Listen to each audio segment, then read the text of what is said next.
พบปะกับปออกไม่ออกศรัทธาสาธุชนญาติโยมทั้งหลายนำเอาอันนั้นหน่อยอันนี้หน่อยมาเสนอแนะเนาะน้อมนำเอาพระธรรมเทศนาของตุอุ้ยพองแล้วก็กรรมมนกรรมงานพองนะมนก็ฟังกันไปแก่งอมแก่เงากันไป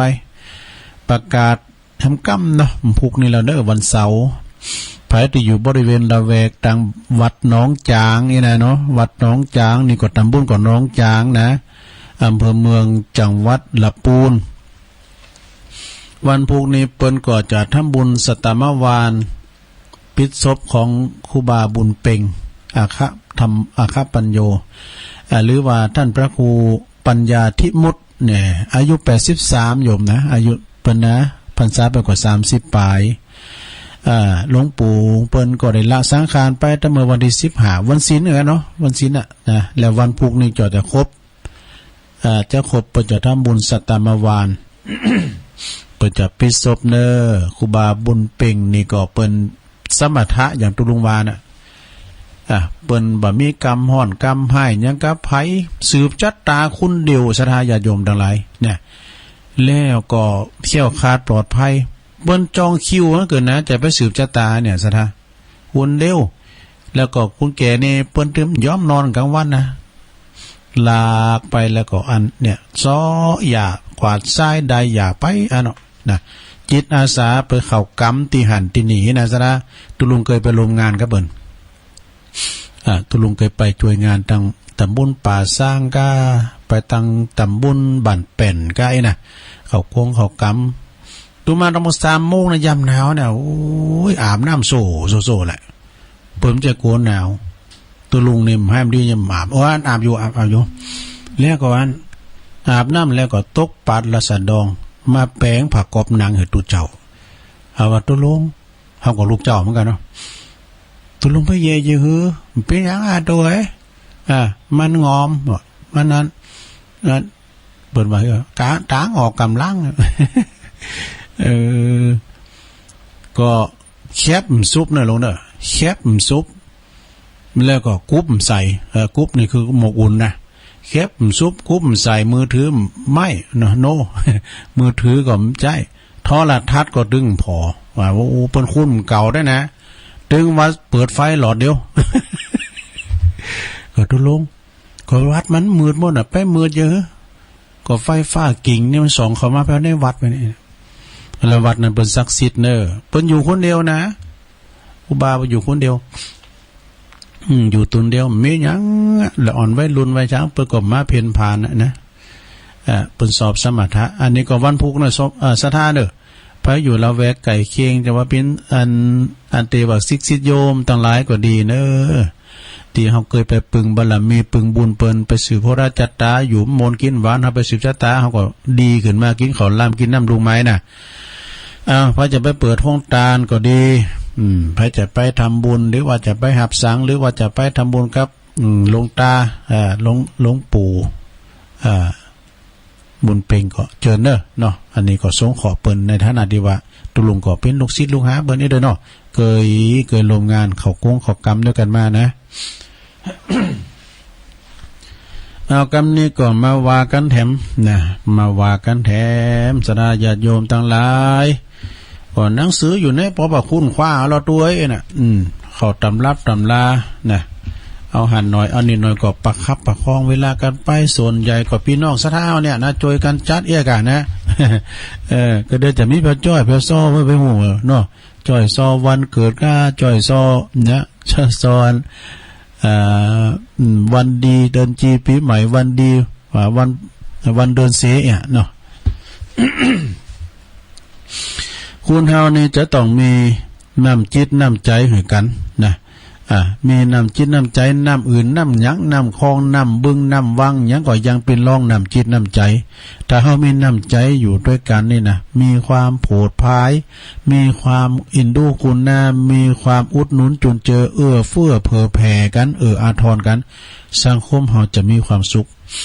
อย่างเฮาวิธีชีวิตคุณตั้งบ้านนอกบ้านนาเนี่ยชนบทเนี่ยเปิ้นอาทรกันนะศรัทธาญาติโยมเนี่ยก็เวลาเปิ้นจะเข้ากรรมก็ดีเนี่ยก็ดีเนี่ยตั้งบ้านนอกบ้านนาเนี่ย ลุ่มปมาจอยกันเนี่ยแรงงานหนักนะแรงงานหนักคุณจอยงานหนักแต่ว่าไปตอนในเมืองนี่โอ้อันนั้นเป็นเศรษฐกิจยากเปิ้นกล้าเปิ้นขายคุณมาหน่อยเดียวนะสมมุตินะไผจะหายจะห้อมคุณนั้นมาปันคนนั้นมาหาร้อยปุตตุปมีมัดบุบได้เงินหนักซะนะตอนในเมืองเพราะว่าเปิ้นเป็นแหล่งเศรษฐกิจกล้าขายไล่ลองวันนี้กาปอกกาก็เปิ้นหอมกันแต่ถ้าว่าตั้งเฮาเนี่ยตั้งชนบทตั้งนอกเขานี่นะแรงงานเรียกว่าแรงศรัทธาแรงความจอยเหลือกันแรงสามัคคีนะหนักศรัทธาเนี่ยน้ำจิตน้ำใจนะศรัทธามันบ่เหมือนกันนะมีน้ำจิตน้ำใจติ่งงดงามนี่น้ำที่เฮางดงามก็คือน้ำจิตน้ำใจเนอะถ้าน้ำใจดีน้ำใจเฮามีนะเฟื้อเผื่อแผ่กันมันต้องอย่างนะส่งที่เฮาส่งแล้วยิ้มหือกำลังใจเหมือนกันเนี่ยก็โมนะซะได้เนาะอย่างเพิ่นฟังรายการอย่างต่างๆเพิ่นโทรศัพท์เข้าหาเนี่ยเพิ่นก็โมนอกโมนใจฟังกันไปแล้วก็คนที่มันหลงไหลก็คือนำคำคำสอนของพระสัมมาสัมพุทธเจ้าสัจธรรมคำสอนพระสัมมาสัมพุทธเจ้าไม่นักนาป้าป่านซะได้เพราะว่ามีถึง 84,000 พระธรรมขันธ์เนาะแล้วเดี๋ยวนี้เฮาได้กี่ขันนะเป็นกองขันก็คือกองเนาะศรัทธาญาติโยมทั้งหลายเฮาก็จิตใจใฝ่ในบุญในกุศลบางคนนี่มาเอาลูกเอาหลานเนาะวันเกิดลูกหลานเอามาเอาไปวัดนะก่อนก่อนที่เฮาจะไปแอวห่างนะเอาละเมืองไปอีปอหรือว่าอีแม่จะเอาอันไปตานเขากันเนาะนี่นะอันนี้ทำบุญน้องคำเนาะหรือว่าน้องมาน้องจูให้เมียก้าน้องคำน้องมาน้องจูเมมาเมเนาะน้องเอ็มก้าเนี่ยเมนะเนาะอันนี้ปันป้อนเดือดต้านไปหาเจ้ากรรมในเวรพอเกิดไม่เกิดตัวลุงปันป้อนมากรรมเนอะปันป้อนแล้วก็มัดมือปันใหญ่ปันสูงเนิ่มนายเนอะเป็นลูกดีๆของพ่อของแม่เป็นลูกศิษย์ดีๆของครูบาอาจารย์เปิ้นว่าอยู่ก็อยู่เปิ้นว่าไปก็ไปจะไปลึกจะไปหนานี่นะเนาะใหญ่มาตัวมาของปิ้นจากคุณในคุณปิ้นตำรวจปิ้นทหารเนี่ย ตุลุงปันป้อนเนาะแต่ปิ้นตำรวจปิ้นทหารรับราชการนะไปไหนฮอดแผ่วไปไหนก็ไม่ได้ไปไหนก็จอยนะก็มาโบสถ์ปิ้นตูเจ้าด่านปาการด่านสุดท้ายกันก็อย่างตุลุงเขานี่มันสบายโดยประการทั้งปวงบ้านก็ตรอมเจ้าเขาผมซื้อวลินนั่นนะทุกท่านเนี่ยนำคำสอนของพระพุทธเจ้าเนอโยมเนอครูบาอาจารย์ตนใดก็มาเปิ้นก็เอาธรรมมาเทศน์กันอย่างก็น้อมรับเอานะนำธรรมคำสอนขององค์พระสัมมาสัมพุทธเจ้านะอย่างหานเปิ้นเทศน์ธรรมเมืองไงเนาะโอ้ครูบาตุนนั้นมาเทศน์เปิ้นโมนโอ้ครูบาท่านพระครูวิสิตศรีลาภรณ์นี่นะท่านอาจารย์ธนอัตนี่เนาะท่านพระครูวรธรรมนาถนี่นะโอ้ท่านอาจารย์มหาไพศาลด็อกเตอร์เปิ้นเทศน์ธรรมมูลเอาไปตั้งไว้เตือนน่ะหลวงเหมือนกับเปิ้นมาเทศน์ธรรมให้เขาฟังน่ะเหมือนเขาคืนเรือนใหม่อ่ะซะนะเขาก็นั่งไหวอันนี้นะวันนี้เปิ้นฟังธรรมบ้านนั้นนี่เปิ้นฟังธรรมได้ยินเสียงธรรมเปิ้นเทศน์ธรรมโหวดด้วยนะมันเป็นสิริเป็นมังกรเป็นมงคลซะนะตามมรดกธรรมเปิ้นเมืองเขานี่นะเนี่ยฟังไปต่อนำธรรมกันอย่างนั้นเทศน์บรรยายก็ดีพองประกอบโฮมประกอบเทศน์บรรยายอย่างตุลุงไปฟังเทศน์โดยเปิ้นน่ะไปเทศน์บรรยายกะคุณเก๋นึกว่าโหอย่างนี้น่ะอยู่จิขี้ข้างเนี่ยโตหยังเปิ้นฟังธรรมบ่ไหนเนาะตัวนายยมเทศน์ธรรมมาเดี๋ยวอู้ฮะนี่โอ้คุณมันโหก็อันนั้นกับเปิ้นเทศน์ธรรมเปิ้นเทศน์บรรยายนี่เนาะก็อู้ฮะนี่ยมตั้งนะโมนำเดี๋ยวนะโมมจ้าละดูก็เยี่ยมเยินเสียงแน่มันยังถามไปลึกดีๆโหมซะให้ตื่นปุ่นเนาะนำธรรมคำสอนเนอะนำตีเปิ้นใส่ขันนำตีคุณโขกตำน้ำพริก น้ำพริกเจ้าเนี่ยตุลุงก็ตำคือลูกแล้วก็เอาหลายอย่างอยู่แล้วเน้นเขาปีกเฮินบ่ได้เลยเน้นเขาปีกบานโอ้เจ้านี่เขาก็ว่าเน้นเขาอย่าว่าตื่นเจ้าล้ำเลยเนาะเอาไปได้มันโดนไฟฟ้าเฮือหามเนี่ยปีนว่ามันจะไปเฮินมันลาหลวงพ่อแล้วหรอลาหลวงพ่อก็แจกสตางค์เขาไปมันก็อย่างเข้าไปไห้น่ะหลวงเขาอยู่ไห้มันก่อนเนี่ยเป็นเดินน่ะการบ้านแต่ไปบ้านนี่มันใจดีหรอกแล้วก็มาดูแก่งเงี้ยมันยังไห้มันอยู่เป็นหมูเป็นจุ่มย่ะแล้วแป้งห่างกันเนี่ยน่ะกันเข้าไปนี่จับไปมันสายหนังขายยาอย่างนี้ขอโทษนะขอโทษเขาไปจับหนังขายยาบ้าเดี๋ยวมาอวดเขาเดี๋ยวเขาไปนี่มันจับหนังขายยาสักก่อนว่าหนังลงเดี๋ยวจะบั่นเทาเลยนะเพราะหนังลงหนังลงไปพอหนังลงแล้วก็ศรัทธาญาติโยมทั้งหลายนะตั้งบันนอกบันหน้าเฮาเนี่ยมันก็อย่างว่าตำน้ำพริกเนี่ยนะศรัทธามันมีหลายอย่างเนาะว่ามันแล้วก็น้ำก่อนที่ในกระติกก็คือน้ำแข็งโอ้ก่อนนี่ว่ามักแล้วเลยน้ำแข็งนะศรัทธาเดี๋ยวนี้กินถึงบ้านใดน้ำตู้ยินเนี่ยใส่ไว้เปิ้นมาแอวน่ะเปิ้นแขกเปิ้นมาเล่งเปิ้นอย่างตุลุงนะมันกินน่ะมันผ่านเคี้ยวเฮ้ยมันจะกินด้วยน้ำกัดเนี่ยนะน้ำกัดนะคือน้ำกัดแต่ว่าภาษาย่อว่าน้ำกัดคือน้ำเย็นนั่นน่ะนะน้ำเย็นก็จะมู้เลิงก็ว่าน้ำเย็นกินเดิมได้กินน้ำอุ่นนะน้ำธรรมดาเนี่ยน้ำมันผ่านเคี้ยวพอมันเถ่าแล้วก็ น้ำแข็งเนี่ยโยมเนี่ยแล้วก็น้ำย่อใส่แกงก็คือน้ำปลาความมันยังมันหนักตั้งเลยศรัทธาน้ำปลาปุ่นก็มาตานอยู่ติ๊กก่อนเนี่ยวันน้ำปลากาผักกับวันนี้ไหนเนาะเดี๋ยวว่าปลาหมึกว่ะน้ำปลาน้ำปลาตราหมึกน้ำปลาตราอย่างกับทิพย์พลดเน็ตทั้งหมดนะก่อนนี้สมัยตุลุงน้อยเลี้ยงควายเนาะกินไงพริกดิบเนี่ยนะพริกดิบเนี่ยจีแล้วก็ปอกก็เปิดมันออกก็ซอยปิ้นอันเอามาซอยเอามาเจน้ำปลาหลงน้ำปลามันก่อนน้ำปลาอย่างอ่ะกระพงแดง 3 บาทแลกขวดเนี่ยขวดปั้นใหญ่นะสำเร็จก็น้ำปลากาผ่านในสู้จอดมันเป็นว่ามันลำให้กันน้ำปลาตรากระพงแดงตั้งแต่ก่อนน้ำปลาตราดอกไม้บ้านผมก็ใช้ เดี๋ยวโฆษณาเหมือนเนาะเอามาหยอดใส่แล้วก็เอาพริกซอยใส่นะโซอันก็กินแล้วขับเข่าลงตองมก5ในการพายหยุดยันปืนกับรถเน็ตมก5ก็กินมาแล้วนะตุลุงเขาเนี่ยนะถ้าผมก่อนมันการอาหารเนี่ยพายได้ปิ้นไข่โยมเนี่ยได้กินดีเนาะก่อนนะตุลุงเอาปิ้นเตือนเขาตีนะหาออกมาหาด้วยแต่ซิกแล้วตุ๊ดจะได้บดวันเดือดแล้วเนาะเขาตีเอาเนี่ยหลุมตีเอาเนี่ยก่อนอ่ะแล้วก็ไปบอกตุลุงหาด้วยแต่ซิกแล้วตุลุงคอยแต่ซิกแล้วเนี่ยก็ต้องได้บดแต่หาดของหวานน้ำในกระติกก็คือน้ำแข็งเนี่ยแล้วก็น้ำหยอดใส่แกงก็น้ำปลา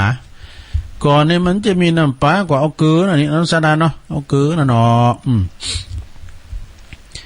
น้ำกลางตรงกันนะก็คือน้ำปูปุตตน้องนางบ้านนากับเทพธิดาดอยน้ำปูนี่นะสถานก่อนเปิ้นได้เขียวน้ำปูนะลุงเป็นน้อยเลี้ยงควายไปเลี้ยงควายตั้มมาให้เรานะปูน่ะไปผันนั่งเปิ้นน่ะเปิ้นไปงานเปิ้นไปเขียวน้ำปูน่ะก่อนนี่มันเกิดลูกหลายอ่ะเปิ้นกำเดินกาเปิ้นอยู่เดิน เปิ้น3จะได้ดูเขียวน้ำปูนะมันมีสิบคุณรุนแรงไผเมยไผไผมีพยาธิพยามในตัวมันปิดนะกินน้ำปูน่ะแต่ตัวลุงเนี่ยมันเลือกอาหารน่ะกินได้หมดหรอก็แปลกว่านะเลือกอาหารเลือกหนอก็กินได้ถึงฟังหาเนาะกินได้หมดนะยำจิ้นไก่ใส่ปีเอาถึงกิน กินไงเล่งไงตัวลุงคนนี้นะกลางหน้าเนี่ยสระเนี่ยน้ำปูนะน้ำปูนี่ลำน้ำปูไม่ไผ่ได้ไผ่ตัวลุงเพลงนั้นมีก่อเพลงหยังปูน้อยหนีบมือกึดใจได้เดียวเนี่ยน้ำซับปั้นอยู่ก็คือน้ำทำคำสอนนั่นแล้วศรัทธาญาติโยมทั้งหลาย นำธรรมคำสอนขององค์พระสัมมาสัมพุทธเจ้านะโอ้การเฮาอยู่ในตามในธรรมนี่นะสะดาเอ้ยศีลห้านี่ตัวนี้ศีลห้านี่กันว่าประเทศไทยเนี่ยเฮาหับศีลห้าเหมือนกันโมด้วยนะประเทศไทยเนี่ยนะต้องว่ามีตำรวจต้องมีทหารคอกโลงหรือปูนเจียงใหม่เนี่ยนะตุ๊บคว้างได้เลยนะการอยู่กันตามศีลห้าขอนะ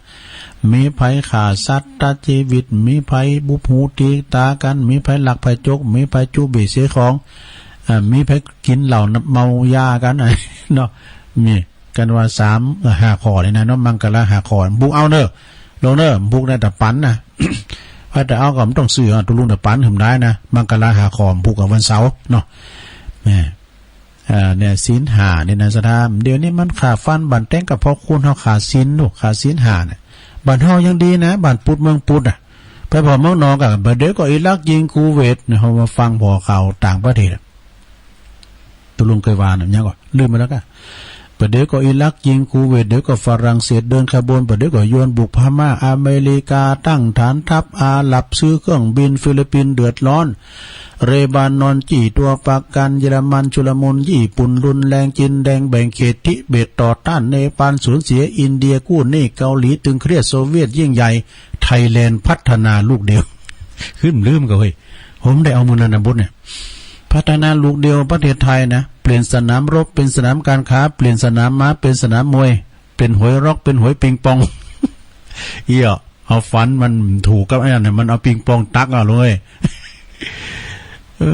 กำฟันเนเต้บ่แป้เครื่องมุนหรือปีนันรุ่นหรือกระเตียวกล่อมโอ้ตรงไหนเนี่ยน้ำคำน้ำซับปั้นอยู่ก็คือน้ำทำคำสอนนะลงเนอะแล้วก็น้ำที่เปิ้นเจริญปอนกับน้ำมนต์นี่น้ำพระพุทธมนต์นี่นะลงนะวันนั้นได้ยินเปิ้นโทรถามท่านพระครูเขานะอันท่านพระครูน้ำหยาดนี่เขากินได้ก็ไอ้นะท่านพระครูสถิตสารคุณเป็นพระครูเก่าตุลุงนะเพิ่นก็บอกว่ากินได้แต่ก็คือมันสะอาดเนอะน้ำจะกินไปเลยคือมันสะอาดเพิ่นแก่กินอันเกียนเข่าก็ไอ้ลงนะตุลุงก็เคยกินเนาะแล้วก็กันน้ำปักค้อยนะสะนะน้ำคำค้อยนะเขากินปลาน้ำคำค้อนะเพิ่นว่าไปเอาน้ำมูลแมวก็ให้ยื้อเอาเพิ่นว่าเอาน้ำสะแก้วแล้วก็เอาไปจูด้วยปากว่า เขาก็อ่านการน้ำกลางปลาคอหอยกะคุณถ้าบอกนี่เอาไปจูปากมากกันน้ำไหมน่ะเอาไปจูปากนะขอน้ำมูลกับแมวน่ะเด้อน้ำกลางปลาคอยกันเนาะคือมากินน้ำไม่แมวได้นี่ก็ได้คือมากกว่านั้นถ้าเข้าใจพิษเนาะก็ว่ากินอย่างกระลับกับเราผมกินแล้วด้วยก็ถอดคว้านเอาไหมเนี่ยแล้วครับผอมันกับปากมันสีมุมมิมเหมือนกันเลยแมวนะมันเลปากกับมันเนี่ยมุมมิมนะได้ละน้อยนะจบแล้วกระทาเอามากินเนี่ยบ่เจอก็อย่าลบหลู่นะตอนที่ก็หายได้นะหายได้นะสะดาเนาะน้ำมุนสะดาน้ำมุนสุดท้ายนะน้ำสุดท้ายวาระของคุณคือน้ำเปล่า ตักก็เต็มไม่ตักก็เต็มนี่อันนี้เป็นหนังสือข้อคิดคำคมคารมตุลุงธรรมพระครูพิสุทธิ์ธรรมสุนทรนี่อันนี้ก็เป็นอาจารย์ตุลุงเหมือนกันนะอยู่วัดบ้านใหม่กระหม่อมทองเพิ่นมอบหนังสือตุลุงเนี่ยดีแต๊ะนะเอาอันนึงพองศูนย์นั่งกันไปโยมเนาะเขาก็มีอู่กำตึกเหมือนกันนะชอบเด็กกดเต้นซิ่วนะเอาเนี่ยมาอู่ปะเนี่ยเราก็ช่วยกันจัดอันนี้โยมนะช่วยกันจัดสถานีวิทยุนี่นะจัดรายการต่างๆก็มันหลากหลายซะท่านเนาะหลากหลายแต่ไปห้ามไปพาดพิงทางการเมืองเด็ดขาดเนื้อซะท่านเนี่ยห้ามที่สุดอะแล้วก็เปิ้นพิษกันหันพิษกันนี่ก็ไปห้ามไปวางเปิ้นอู่กับหมู่เฮาเนี่ยนะเนาะ แต่เจ้าก็ขอบคุณแม่จันล้นใสนะ แม่จันล้นใสนี่ก็เปิ้นก็มั่นคงในการกินการทานนะไปกุฏิกูแห่งโยมแม่อุ้ยหมอนท่าเปิ้นนี่90ปลายโยมนะเตียวใดหูตาดีนะเฝ้าเฮือนใดในของดีเปิ้นน่ะ แล้วก็สายที่2ก็สามเณรลักษณ์ปัญโยนันท์นี่ก็เป็นนักปราชญ์บัณฑิตเนอะทุกวันอังคารกลางคืนนะเปิ้นก็จะมาเข้ารายการธรรมะเพื่อชุมชนนะเปิ้นมาเดี๋ยวเนอะ2 ชั่วโมงฟังก็โมนน่ะเปิ้นมีการพักนะอย่างตุลุงยังพักเทงอยู่ พักครึ่งอาจารย์เอาหลักเปิ้นพักนะฟังจนเปิดสายหมดบรรณันพันธ์ แม่ออนปนันพันธ์นี่ก็เป็นนักปราชญ์ราชบัณฑิตเป็นประจานเก่าแล้วก็สายที่4ก็แม่บุญพินโรงพยาบาลลานนา โอนสามแดงนะเปิ้นก็ว่าแบ่งครึ่งกันเด้อนะผู้ก็เปิ้นเจ้าภาพการเตะด้วยก็จะจัดแจงไปตามนั้นข้อที่สายที่5ก็แม่อามรทาดอยคังนี่ก็โธ่ตัวแทนบรรทาส่งเข้าประกวดเด้อบรรทานี่เปิ้นฟังกันหลายนะเปิ้นโทมนั่นนะว่าสับโปดว่าทาอันปุณะทาหมื่นเข่าทาดอยแจทาเนี่ยทาตุลุงไรเนี่ยทากาดทากาดเขาเนี่ยทาชมพูนี่ต่างดร. 2พลิกดวงปุ่นนะหลายกับพี่น้องบรรทาฟังหลายนะสดาเปิ้นโทมได้พี่น้องสดาโอ้ยเปิ้นฟังกันหนักแต่เปิ้นทามได้บันโทว่าดูเมทาเปิ้นโทมได้มีกับแม่อามรนะทาโดยขังแม่พิมพ์ป่าแดดดอนชัยสายที่7ก็โยมพิสมัยดอนตันเมลิมพระกระไดหมกก็ติดดอนติดตุลุงนี่ก็ได้นะพระกระไดหมกนะหมกนิรภัยกันเลว่าเขาจะจุนที่หาเดี๋ยวมันติดนี่นะอันนี้เขาทาเหมือนกันเด้อแล้วก็สายที่8ก็โยมสมผัสแม่สมผัสแม่ย่อยสันทรายสายที่9ก็แม่ลิห้วยโทกสายที่10เนี่ยไอเอกพงษ์ไอพงษ์บ้านแซมไอพงษ์บ้านแซมป่าสร้างฝ่ายแดง แล้วตอนนี้ไปตุลุงจะเปิดสายมันเจ้าได้10เนาะเจ้าได้10สายนะได้เท่าใดจะมันโยมเจ้านี่มี16สายมันเป็นหยังได้ตะฮือจะมันเนาะคะแนนก็แบ่งกันไปแบ่งกันอู่กันหน่อยอ้าวเข้ามาเลยเปิดสายยกสุดท้ายพี่เลี้ยงลง089556506โทรกันเข้ามาเนอะแบ่งเบาภาระตุลุงแล้วก็ช่วยกันจัดรายการหรือว่านะปิ้นการที่ว่า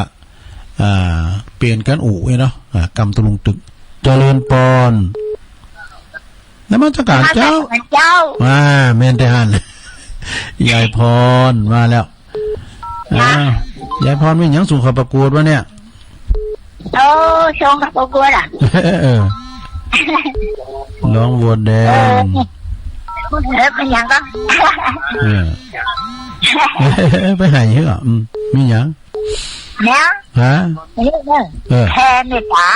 เอาเลยแล้วพอมาแพ้มันแล้วพวงข้าสำรวมจิตน้อมอุทิศแผ่เมตตาแก่สัตว์โลกทั่วโลกาบรรดามีชีวิตครองสัตว์ทั้งหลายอย่าผูกเวรคิดเดียวเที่ยวเข็นตามสนองสัตว์ทั้งหลายอย่าคิดตองจิตขุดข้องเบียดเบียนกันสัตว์ทั้งหลายจงพ้นทุกข์ประสบกระเข็นฉันทุกชีวิตมีจิตมั่นเมตตากันนิรันดร์การบุญใดถ้าได้ทำโปรดช่วยนำแผ่ไพศาลพ่อแม่และโรงพยาบาลครูบาอาจารย์สำราญใจหมู่สัตว์ทั้งน้อยใหญ่โปรดได้คอยรับดีไว้พ้นโศกและโรคภัยสุขสมใจทุกท่านเถิดสาธุเน็ตเนอร์ยายพรไปได้กรรมได้มานี่ปุถุตุลุงได้ฟังสักตีห้องมันโดนเน็ตเนอร์ขอท้าจุดวันเดิมให้หน่อยจะไปขอนะมนผู้เกมมาทำเนิ่มผู้เจ้านะผู้เกมมาเอาตีก่อนเนาะเดี๋ยวสายอื่นบนเขาเนาะสาธุสมานาจาวโอ้ยายพรนี่เน็ตแต่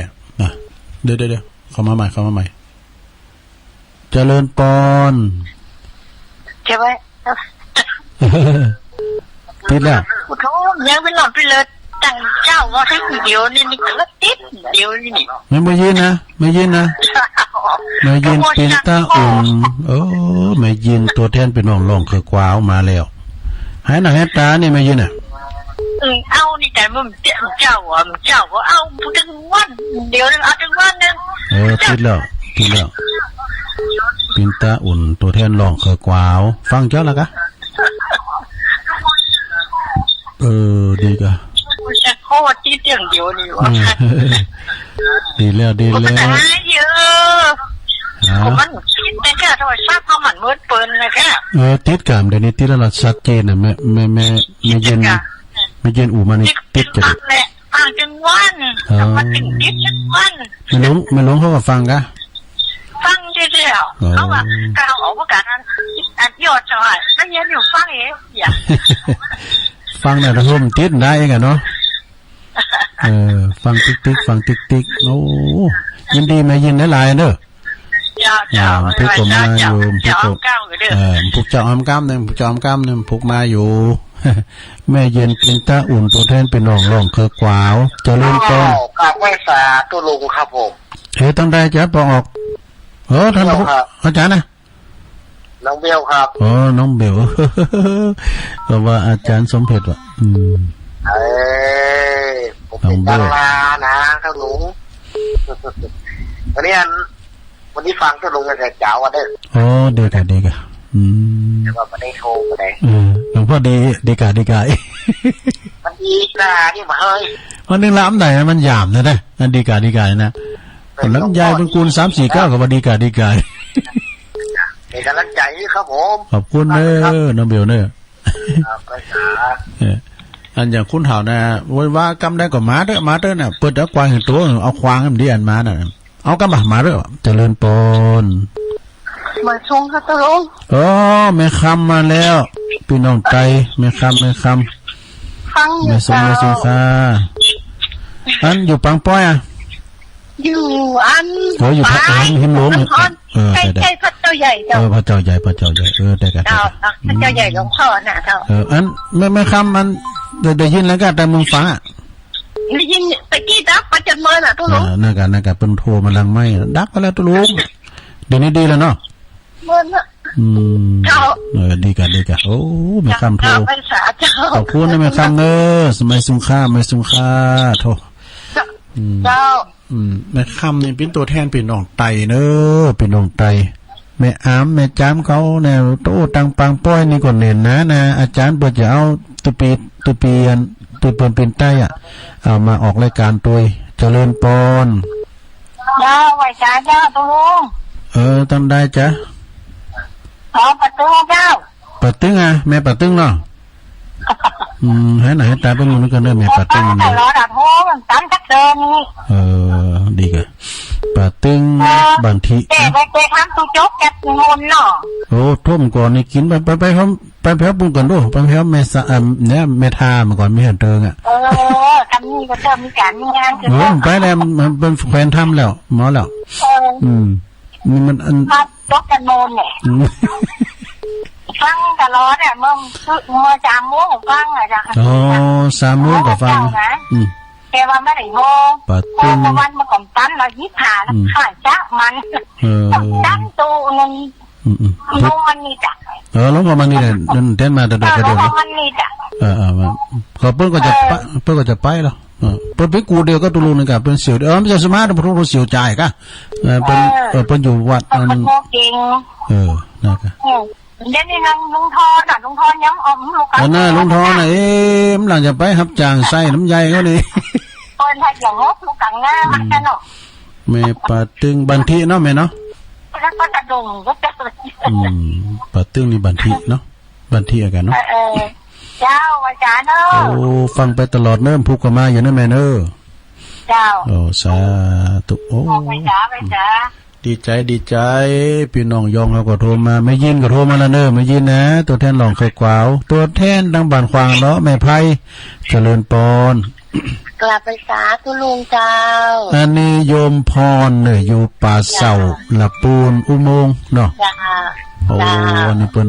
อยู่ ตะลุงพระเจ้ามีเสียงแมวก็มีนะพระเจ้าเนี่ย นั่นน่ะ อยู่ ใส่ก็ได้ โอ้แล้วมันแมวนี่นะตั้งแต่ขึ้นลงอาหารไทยก็ขยักกินน้ำนี่ ก็มากินเลยก็รับกับเราอีห้ามเอาเราด้วยเอาทำไมแล้วเอาทำไมอ่ะจ้ารอบสองนี่ดีแล้วเนาะตะลุงเนาะนั่นกันรอบสองนี่ดีแล้วปุตโตมเจออย่าลบลูนะปุตโตแมวมากินปลามันปากมันยังปลาคอมันเนาะจ้าตะลุงยายพรนี่จูก่อนเป็นดีเนาะจ้าก่อนเป็นเนตการเจ้าแผ่เมตตาร่วมเจ้าน่ะจ้าอเมริกาเข้ามาแผ่นี่นะสุดยอดเลยนะเราจะได้อยู่เย็นเป็นสุขก็ด้วยความเมตตากันแต่เอาเสริมให้หน่อยแล้วความเมตตาเนี่ยเนาะจ้าโอ้หลากหลายนะบางทีก็มีจ้อยจ้อยเนาะนั่นก็เรียกว่ารอบเป็นแต้นเดือนมีอยู่จ้าจ้าเพื่อจะฟังจ้าขอบคุณโยมพรเนกลับมาช้าเจ้าอันนี้เปิ้นก็เป็นศิษย์พระบาทตากผ้าเน้อสนเตยไปก็โทรไปทางพระบาทนะอาจารย์นพพรเดี๋ยวตุลุงก็ฟังเปิ้นนะแม่นแม่สายทองเขาได้เปิ้นโทรไปเปิ้นจ่อยเปิ้นซอเขาเจริญปอนเจ้ากลับมาช้าเจ้าตุลุงโอ้มาแล้วปานนี้แม่ปานนี้มอแต่เจ้ามันบ่ได้อันนี้อ่ะ มันแบบตอนเนื่องอ่ะนั่นกันมันสอบไปกล้ามน่ะนะที่มันสันแรกนั่นนะมันขาดหายอย่างเสื่อนะแล้วลองไปฟังตั้งใจประการก็มาออกนี่มันเป็นย่านมันน่ะก็มันสูตรตั้งพิมพ์ได้นะตัวนึงดังเขาฟังตัวนึงยังได้อยู่เนาะอันตั้งอย่างแม่ปานนี่ว่านี่ก็อันตะปูนี่ก็มันดักก็ดักไปเลยแต่มันฟังอีดูมันได้ก็มาเจ้าก็ตะลุงตั้งใจฟังกันป่ะดักวิ่งเงินวอยไปเหรอวะนั่นก็ฮะว่ามันฟังมาสักสายเลยเนาะเจ้าไม่สิพรดีแล้วมีนี่ดังแล้วก็เดินพุกก็มาให้อยู่เนอะพุกก็มาเจ้ากับอาจารย์เนี่ยตุลุงขอบคุณเนอะสากำลังใจนะเจ้าแม่ปราณีมณีจรยังมณีจักเนอะยังมาเด้อนะแม่จันสมป้าน้อยบุญปันแม่จงดีเขาเนี่ยแม่พันเขาแม่เม็ดเขาหลายกันนะโอ้นี่สายนี่เพิ่นมาแล้วเดือนละเนอ401เนี่ยนะเจริญปอนสวัสดีเจ้าตั้งได้จ้าเนี่ยแม่บางสองหินตัวลงดีกะเนาะจิ๋วกันนะน้องเบื่อว่าลบพอดีว่ะดีกะสองหินนั่นแม่เจ้าแม่เม็ดเนาะฟังอยู่เนอะอันเครื่องเดี๋ยวนี้มันเป็นจะได้หัวนะรัฐบาลเนี่ยมันขับไปเป็นกรรมอ่ะนะกันมันก็เกี่ยวกับอินเทอร์เน็ตพองอันนั้นสำเตือนนะเนาะเจ้าให้กำลังใจนะเจ้าคุณแม่เม็ดหลายๆเนอะเสาหินฝางมาแล้วเสาหินสีโบบานรอมาแม่ทองคำที่วงคำคนนี้พวกตุปีเอกพลบ่ได้ไปสงขอปุ่นพิษซบครูบาบุญเป่งนี่ไวสาเนื้อไวสาสมณเณรเอารักปัญญนันรอบ2นิมนต์เลยครับเสริมเลยครับผมรอบ2มีเป็นยังก็มีอันเนี่ยเนาะเกี่ยวกับหมูเนี่ยกันที่หลวงลุงว่าตะกี้นะหมูมันไปบุญแน่นี่แหมไปหล่นลาบคำเดียวเจ้าผลมาปะเข้าใส่มากับว่ามันบุญนะแหมว่าไม่ไหนห้อยตัวว่าก็บอกว่ามันอีทกูอีทอย่างอีทเนี่ยมาอย่างมานอนเนี่ยมาก็บอกกูอีทน่ะเลยไปอีทเนี่ยน่ะปิ้นว่าความกูอีทน่ะเขาต้องตบปากมันน่ะแล้วจุดปากบื้นนี่ปากมันปลื้อว่ะมันตบปากมันนะว่ามันกินจุเนี่ยเหตุผลกูอีทนะเลยมาเป็นมาอีทไปเนาะตอนแรกมันก็ใหญ่ๆนี่มันมาเนี่ยมันเป็นนิทานป้อมอะครับเป็นเรื่องป้อมครับเนี่ยสถานเฮาเคยเนี่ยครับขอบคุณเด้อหลวงพ่อมันนี่ยังบ่มาซื้อนั่นน่ะได้แกก็ยังไม่มาซื้อฮะถ้าจะไปหับเปรี้ยวมาแล้วถ้าจะไปหับตาลจะได้จ้ะ ครับผม ครับบ่ไว้สาครับครับผมเป็นกำหูนะญาติโยมเนี่ยมันเหตุผลนะกูอีดเนี่ยมีเหตุผลนะเนี่ยผมได้ยินซะเตยก่อนมันได้ยินแน่เดี๋ยวนี้นะเจริญปอนกราบนิมนต์นมัสการครับผมมาแล้วอาจารย์นิพนธ์เมื่อเช้านี่ใส่อารมณ์ไปนิดหน่อยขอบคุณท่านหลวงพ่อมานิดนะครับเมื่อเช้าดึงนิดนึงเมื่อเช้านี่รู้สึกอารมณ์ไม่ค่อยดีเท่าไหร่ตอนนี้เอาแบบเบาๆนะครับเนาะครับ ได้ยินหัวเราะสนอสดหนาช่างสุอุลาภาละถมสิ้นสูงวัยนี้หนาเช้าขอได้ยินผ่อนคลายหายสิ้นนั่งกินกาแฟฟังเสียงตู้ยองพูดคล่องของแน่ช่วงคำนำเพรู้แท้แน่นอน3 โมงเย็นมาอุลาสั่นคลอนเหนื่อยนักพักผ่อนฟังกรลำนำทั้งจ้อยทั้งซอคอยรอให้ขำบางครั้งจดจำข้าวห้ามคำเมืองพูดยองก็มีเป็นที่ลือเรื่องหรือมาประเทืองเรื่องชื่อลือไก่โคราชมาพดกำหนดสดใสเหมือนกินลาบไก่ไหหลำแต้เนอยิ่งกินยิ่งลำมั่มกันลำเหลือเอาตำมาเขอมาแลกบ่เอาแต่ก่อครับนมัสการครับผม ขอบคุณอาจารย์นิพนธ์นักๆเด้อตำเขอเพิ่นเคยกินเหมือนกันนะมันมีตำน้านะตัวลุงแก้นหิมตายบุรุษคอกุดไปกุดมาพอนอกเขาอยู่ไข่หัวใส่ว่าเจริญปอนไว้สาครับทุลุงมาแล้วลุงทอนน้อยดอยซิวลุงทอนดอยซิวรายงานตัวก่อนครับนี่มาแล้วโอ้ยเสียงทุลุงบอกเอาแต่มาห้องแง่ๆเมียวเนาะเมียวก็ถ่ายดิลูกก็เอาได้ยินที่เปิ้นมาอูแล้วก็มากำลังมาได้ยินกับหมูน่ะกูอีกันเลยกำลังได้ยินเจ้านี่น่ะกูอีดีนะนั่นก็เหตุผลน่ะนะอ๋อจากนี้ผมอยู่จริงเลยเนาะนี่ตัวลูกก็เสียงดีอ่ะทุกจะลุกดีเลยนั่นก็อันนั้นว่าก็จะลุกดีจ้ะวันนี้ลุงทอนจะเอาเฟ้นจะตาสักหน่อยเนาะเอาใครออกพุ่งจ้านะครับฝนหลั่งจากฟ้าจึงนองท้องทานไหลบ่าน้ำตาฟ้าล่วงทวีนเมฆไม้ไฟและนินไฟดินแป้วข้ามน้องนางทินโอยบินวันให้ไฟฟ้าคำกลวนแล้วแม่สาริกานางแก้วปัจจัยแล้วลูกเมียได้ตอนนี้ก็ดีละโอ้สาธุครับโอ้ดีแล้วได้ตอนนี้ก็ดีแล้วทุกเสียงมนต์ได้กัน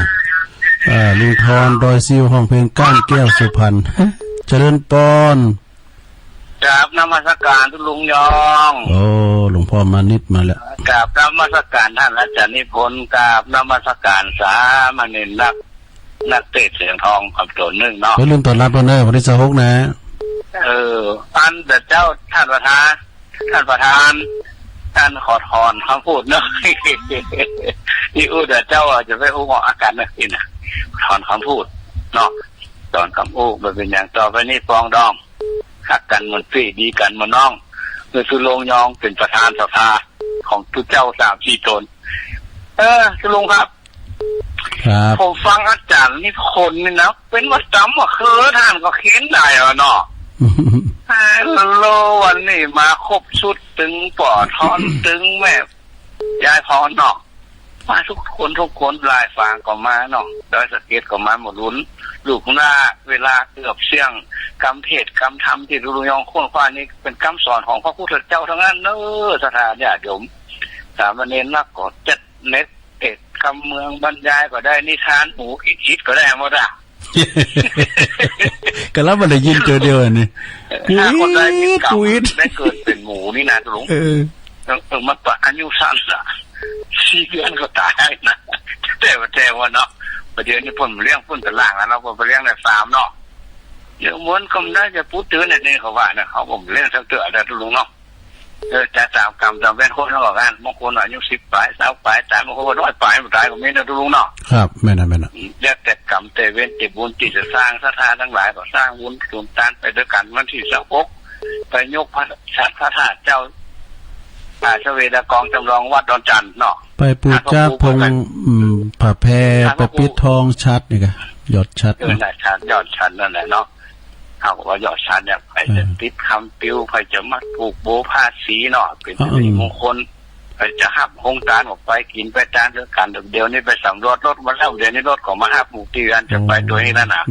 มารายงานตัวละเขาพอเอาไม้มือพอหน่อยเขาจะไปมัดมืออ่ะเอาไม้มือพอโอ้คุณเปิดมัดมือผูกข้อไม้ข้อมือมีกะเขาผมมีถ้าคนมาทำบุญมาเกิดนี่มันจะต้องมีนะวัน2 ราย 3 รายนะเดือนนี้รู้สึกว่าจะเกิดพฤศจิกายนนักลุงวันนั้นก็โยมจังพุ่นไม่เสลียงวนมาเนาะก็เป็นเคยอยู่ตรงที่ใกล้ๆเนาะไปเป็นพยาบาลอยู่ของยาไม่เสลียงกะขึ้นมาถึงลูกถึงสามีเปิ้นโทดีกะผมก็ทำที่พระเจ้าที่เปิ้นขอนะก็ลุงเนาะทำให้เจ้าที่เปิ้นขอเป็นที่เปิ้งที่สุดท้ายก็คือกำลังใจอย่างข้าเอกอะที่ตุลุงน่ะเต้ทำเต้อย่างก็ตุลุงได้ยินเสียงโทรศัพท์ลุงก็ใจดีเนาะตุลุงเนาะครับเอาละเกือบสุดท้ายเวลาจะหมดขอคนอื่นจะเนื้อขอบคุณทุกคนทุกท่านขนาดนี้ครับฟังเป็นจ้อยเป็นจอทุกเพลงถึงอีกด้วยสาธุตุลุงยอมครับผมสาครับผมก็ยังประบุญมีอ่ะไม่จบ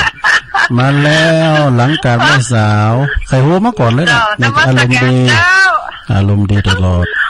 วันนี้สนุกสนานขนาดแต่แม่น่ะก็ลุงทอนก็ฮ้องเพลงไอ้การม่วนขนาดโอ้เสียงเปิ้นเลื่อนไหลแต่เสียงป้อยดีนะมีครอบครัวแต่มีซาวมีฮ้องเพลงโอ้ดังเปิ้นนั้นหวั่นใจล่ะตั้งเฮานี่ก็เดียวก็ได้ยินเดียวก็ไม่ได้ยินก็จะดูแต่ฮะเปิ้นมอเปิ้นบอกว่าก็มันกระยุดไปดีกะไม่ใช่ยามดีกะอย่างใดนี่มันยามปากเพิ่นรับฟังอันนี้รู้สุมาเด้อว่าเจ้าก็มันได้ยินน่ะพวกนั้นได้ยินน่ะพวกนั้นได้ยินน่ะเนอะตอนนี้เศร้าหายพุ่นได้ยินเนาะก็เป็น5 นาที10 นาทีพุ่นแล้ว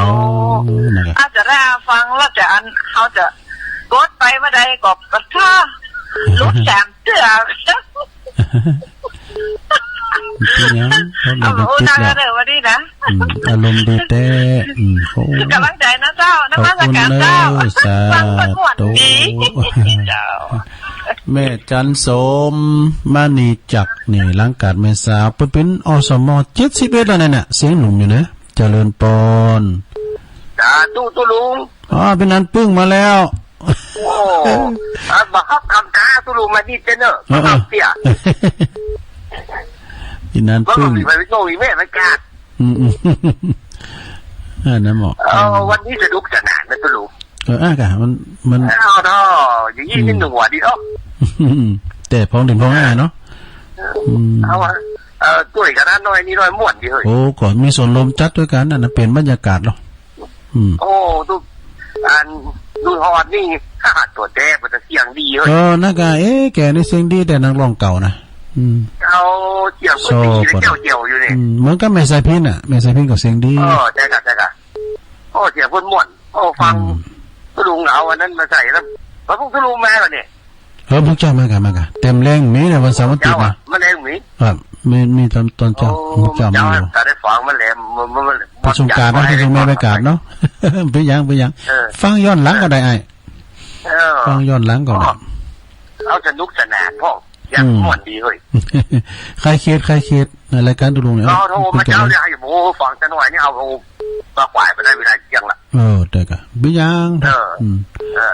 แค่นี้ก็เกี่ยมมองมันคือจังเรียก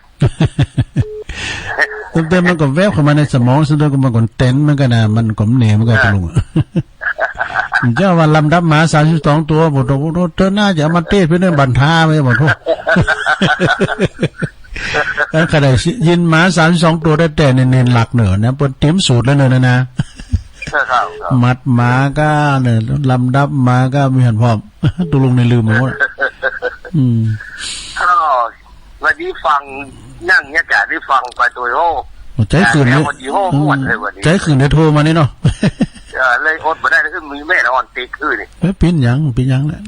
โทรมาฟังกันม่วนดีเลยฟังอันไอ้เนียนก็จะเด็ดเหมือนกันแล้วไม่ได้ฟังคนเต็มที่กันเป็นเนนนะเป็นเนนก็เปิ้นออกมาเปิ้นออกวันการ1 คืนนะคืนวันการ2 ทุ่มถึง4 ทุ่ม2 ชั่วโมงทุกวันอังคารแต่ตุลุงรับไปเมื่อวานเมื่อเจ้าเนี่ยตุลุงไม่ได้รับวันนี้มันได้หยิบสักกำเฮามันก็รับหยิบรับหยอดวันนี้มันได้หยิบเพราะว่าเปิ้นมาแป้งของนอนคนจนอ่ะเปิ้นมาลาสัตตาสีแล้วก็มาแป้งสักโคกเงี้ยห้องนอนคนจนตุลุงน่ะกะก็จะหามื้อจันทร์วันดีเกินจะขืนโฮงครับเดี๋ยวหลวงพ่อขืนตำบุญแล้วเดี๋ยวถ้าขืนตำลุงเนี่ยมันเย็นลุงเนี่ยเปิ้นหือเฮาโดตุลุงก็ลงมานี่แล้วก็ไปห้องโคนึ่งเข้าเลยแล้วก็จะเตะทำนะเอาทำสาระก็รีบวิจารสูตรไปเตือนสร้างกะฮะป้าปืนกันหน่อยเนาะอุจจานก็ไม่เนี่ยกุหลาบก็ไม่เนี่ยองค์เตะก็ไม่เนี่ยเนาะเดี๋ยวเอาหลักว่าตุลุงเนี่ยมันผิวนะแต่แล้วตามมาเกียร์นะตั้มเคยอ่ะจ้ะพวกนี้สั่งแม่ใส่หน่อยเนาะนั่นกะพวกนี้สั่งแม่ละซ่อมแกล้งมาตั้งเอาละขอบคุณลุงขอบคุณพี่นันปึ้งหนักๆเด้อโอ้ยเอาคุณหน่อยดีใจเพิ่นโทรมาดีใจเจริญปอนโอ้มาใหม่เด้อ700อ่ะไผจ๊ะเลยเวลาอยู่ปบุญมีทำเต้นก่อนพวกเจ้าอะไรเนี่ยปบุญมีจะเป้งเวลาเห็นนะปบุญมีประจำมัสซอเกี่ยวกับเรื่องวันเดือนสีนี่กะเจริญปอนคอยตาสวัสดีพี่ลุงปกนบุคเนอพี่นั้นครับผมฟังที่เห็นที่เมื่อวานข้างขับคอนะเอาน้ำมันแมวมนนั่นก็จะได้เหรอเมื่อกินนั่งเข้าไว้ว่ากรับของเก่าดีนะท่านนะจ๊ะเดี๋ยวดีกันแล้วก็เวลาน้ำที่เข้าตาเนี่ยน้ำเขาเสียมันจะว่าหายน่ะโอ้ภูมิปัญญาคุณก่อนนิดนะพี่นั้นเย็นนะจ้ะแล้วก็เวลาเป็นฝนเป็นลมเนี่ยเขาแต่ก่อนเขาแจ้งกรมผังมันเขาใส่ในปุ๋ยไม่ยังมาดับแต่นักการหาใส่ปุ๋ยเนาะแต่เมียอันนี้ก็เคยอยู่เอาใส่ในปุ๋ยอ่ะมันดับเนี่ยฮะเวลาถ้าพอมือไปสุกตาปุ๋ยนะดับมันเหนียวเนี่ยไม่แน่ดูมันมีนะแต่มันมีเยอะนะอย่างนี้เหมือนที่เกี่ยวนี่ลูกดูนะท่านนะโอ้เตกะโอ้นี่แหละพี่นั้นก็เรื่องน่าถือเนาะแม่น่ะขอบคุณพี่นันเด้อโอ้อีละดีแล้วนี่สายสันกำแพงเด้อพี่นันปคนปูคาเนอเด้อเจริญแม่จ๋าเจ้าแม่เจริญให้หน่อยตาเนี่ยปอไพบุญสบายดีเนาะกะเจ้าก็โตมาติดีกะแม่ประกันเปิ้นเจ้าปกปิงได้อุ่นหน่อยก็พอละดีกะดีปกสบายดีเนาะท่านตามมาทับภาพอยู่ดีสบายเคยเมืองเก่าตามสภาพเนาะการนอนหนาวๆได้กับนี้เคยเมืองเก่าวันที่26เจอกันเจ้าฟังกันแน่นอนเนาะแล้วอันลูกเบาบอกว่างเอาคนลูกเคยครับรถโอ้ดีกะไปปีนี้เอาไปพวกไปปะกันตุลุงเลยไปนอนตอนเด็กสาธุโอ้โหสาธุเจ้าแม่จารูนปกปิงเมืองสาธุเจริญปอนทั้งสายอ่ะได้ครับไปสาธุลุงรอบ2แม่บุญพินมาแล้วรักษาสุขภาพนะจุลุงเนอะไปปินยังรักษาสุขภาพมันถูกเก็บไปงานขาวดำก่อนอ๋อมาได้กะงานสังคมดีแล้วเป็นกำลังใจเจ้าผูกจะไหว้พระเนอโอ้ดีแล้วขอบคุณเนอแม่บุญพินโรงพยาบาลลานนาเนออันนี้นะอันนี้เปิ้นนั้น ผู้จิตศรัทธานะเปิ้น